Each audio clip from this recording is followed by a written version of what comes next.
Saudara, tim rescue pemadam kebakaran Maros, Sulawesi Selatan mengevakuasi seorang pekerja bangunan yang terjepit talang air beton. Proses evakuasi berlangsung dramatis. Jangkuk, patokan itu. Nggak bisa, miring. Belum bisa atur napas Pak. Tim rescue pemadam kebakaran Kabupaten Maros berupaya menyelamatkan Dedi Darmawan, seorang pekerja bangunan berusia 38 tahun yang terjebak di antara beton. Korban terjebak pada talang air beton yang ambruk di sebuah bangunan rumah yang sedang dikerjakan.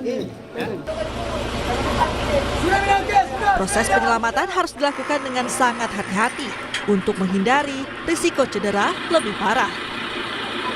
Adapun kesulitan yang dihadapi oleh anggota pada saat melakukan evakuasi karena jarak antar beton itu begitu sempit sehingga anggota memerlukan membongkar beton yang menghalangi sehingga ada ruang bagi anggota untuk menarik keluar selanjutnya mengevakuasi korban.